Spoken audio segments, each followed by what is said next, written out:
This is Judie from Gear Diary. And Dan from Gear Diary. And today we are going to take a look at the HTC Status, which was also called the ChaCha. The ChaCha. You know, every now and then, they're really good when they say, you know what, we pre-released it with this name and we're going to wise up a little bit. I know, but I have to admit, name, don't you? this is and will always be, for me, the ChaCha. And this is the phone that when I was at Mobile World Congress, I was really impressed with. I was using a BlackBerry Bold that had You loved it. Not. I loved this. I picked this up after using the BlackBerry Bold for a week, and I hated that phone. The keyboard was so cramped and so awful. I picked this one up, took a look at it. Seemed like, my recollection is that the screen was larger than on the BlackBerry, but the biggest thing for me were that the keys were just really a great size and a great space for just punching. What do you think? So Judy had this sent to New Jersey because she and Kevin were coming in for the weekend. So it actually arrived the day before she came, and I kind of opened it without waiting for her. Sorry. Typical. And pretty much. And I thought it was kind of silly at first, and then I popped a SIM into it and I started using it, and I'm kind of impressed. It's really good messaging phone. Here's the thing. I'm kind of impressed. If, like us, you carry a tablet with you that's 3G and you don't necessarily need to do all your surfing from your phone, but you do need to have really good messaging capabilities on your phone, I think that a phone like this might be a good thing for you. I mean, it made sense to carry a phone that was a pocket computer. Yes. Before the 3G iPad or the 3G Android tablets. Now it's easier to go back, as you've discovered, to a dumber phone. Not necessarily a dumb phone, but a dumber phone. Dumber, right. And here's the thing about this. This is not a dumber phone at all. It runs Android. It has, what I discovered really quickly was it has the keyboard, and the keyboard's excellent. I mean, Yeah. Alana didn't like it. It was a little bit too wide for her. I like the width because of the keys, but it's also a touch screen. Yes. So because it's a touch screen, you actually get the best of both worlds, right, and you're getting full Android. So you can do everything with this that you can do on an Android. You're just giving up half your screen real estate. And you're not stuck in D-pad hell, sitting there flipping, going back and back and back, trying which to get which stuff. I always hated. Yeah, you can just pop on the screen and then start texting. Right. Now, another interesting feature about this phone is that it has a dedicated Facebook button, and that's where you pop it and you're immediately into your Facebook account. And you're a big Facebook user, so that would be nice for you. I am a big Facebook user. I'm not. This would be good for me, and I think that I'm not alone being a big Facebook user. So for those of you who like to check status updates and who like to update your own status, this is a quick and easy way. And I know I can just hear Francis in my head going, "What's next? A Twitter dedicated so button? here's the A thing. Foursquare dedicated button?" But here's the thing. I would actually be happier if I could reassign this button. So what would you reassign it to? Google Plus. As it's coming out of my mouth, I knew you were going to ask me that. It's kind of surprising, actually, I guess. I don't know, but I'm not, as a non-Facebook big-time user, No. I'd like the option to say, you know what, I want a dedicated button, but not necessarily for that. Since neither of us has actually used the phone for very long, do we know for a fact that it can't be reassigned? Well, no, we don't know that either. Okay, so we can't quite judge yet. It's got a little F. It does. It has a big F for Facebook. So I'm going to push the F button and get Twitter? I don't know about that.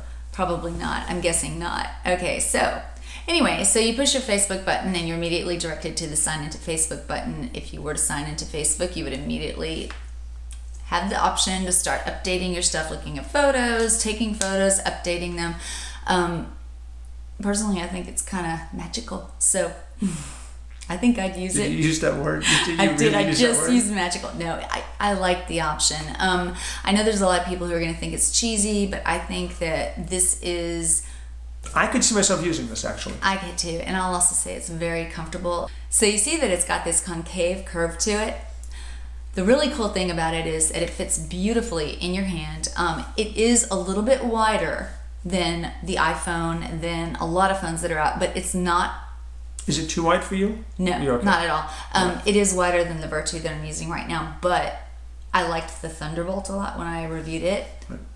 I don't have one here to compare it to, but I'm going to guess that it's probably not any wider than that phone was. In fact, it might even be a little bit thinner.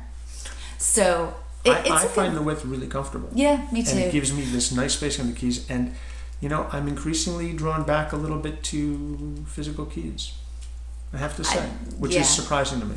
which is surprising to me. But again, I think it has to do with what you were saying about the tablet. If you carry a 3G tablet, exactly, you can look for different things in your phone and messaging device. I find myself more and more thinking that a phone needs to be a really good phone. It needs to have excellent reception. It needs to have fantastic call quality. And wow, that just killed the AT&T iPhone.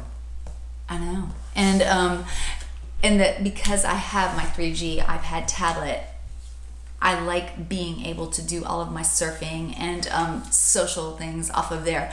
So being able to still keep one of your main social networks on your phone is a neat idea. Being able to do all your texting and your email from your phone, still a good idea. But I'm betting that not having all the web surfing on here is going to help with battery life, which means that there's more life left for your phone calls and things like that. If the call quality on this is better than the iPhones, that right there would be an argument. Right. If you're using a 3G enabled tablet, I should say. So, I mean, we're not here to talk about the Virtu you're using, but here's the big difference for me. The Virtu, good for messaging, but it's running Symbian. Symbian S60. And I never liked Symbian. Understand. This, running Android, you don't have to use it, as we were saying before, but you can. And I like that right. you can. And it also doesn't have the touchscreen, which I feel makes it a little bit more clunky to get around. The Virtu doesn't. Right. So having the touchscreen on here, I immediately noticed that that was a really nice. And what's amazing is I just read this morning, on contract, $50. $50. So they're looking for this to be a phone, an entry phone, I think, for a lot of kids who do a lot with Facebook and all. I'm really impressed because for $50, I mean, this phone feels good in hand. It's very solid. Very good build quality. It's got a nice weight to it. It's not overly heavy, but it's definitely not totally light. Strip of metal on the back, solid white plastic, slightly Apple-esque. Very little give. Very little give. You can creak it and torque it, and you it can feels do that. It's a loaner solid. phone. I'm not doing that. I did it.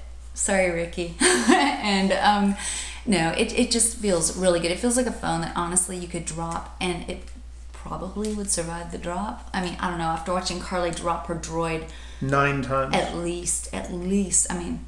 Now there's a phone with build quality. Yeah, that was impressive. I think that this one will be just fine though. I mean, this, I'm not going to just say it's a kid's phone though. I think, no. Or a teen's phone. I think that this would be a great phone for anybody who needs to be able to message. And messaging being so important to me, this is a really good option. I'm thinking about it. I'm thinking about it at least between now and when the next iPhone comes out. I'm thinking about trying to get one to use for a while. Alana loves her BlackBerry, but I really don't see a long. Things are not. I know. Things are going so and it's well happening really quickly. I really would love to get her one of these to start using, so that she's into one of the modern operating systems. I know. I can't see Alana though going to a full touchscreen, so something like this would be a nice compromise for her. Right. She'd still and have she likes her the keys, touchscreen a lot. and she'd have her touchscreen. Right. So there we go. What did you say in that email that you sent me that Alana said whenever she opened this up? What'd she say? It was something along the lines of cool. Oh, it was. That is what she said. And she said, I really like this. And then she did find it a little bit wide, but it's the type of thing where I think once she gets used to it, she'll like it. I like HTC Sense. I like HTC Sense a lot, and I love the launcher and the next version of Sense, which has this cool ring. And if you want to launch one of the apps, I don't know if we can get this on camera here. Try. But if you want to, you just bring the ring up to the app that you want. You can have 4 apps on the home screen, and it just launches it right away, which I think is really, really nice. It is slick. Although I do think that losing half the screen real estate, it seems like there might have been a better way that they could lay it out. Still have the HTC Sense feel. So this is running Android 2.3.3, which is Gingerbread, and that is current. So this is up to date, ready to go, good phone. Here's the biggest question, I think. If you're going to get this phone, I think the question one has to ask themselves is the physical keyboard worth giving up half of the screen real estate? For some people it's going to be, for others it's not, and that's why there are different choices out there. If you carry a tablet, it'd probably be okay. If you don't carry a tablet, you won't be happy. It's a nice phone. It is a nice phone. All right, so for Gear Diary, thank you very much for watching. Later.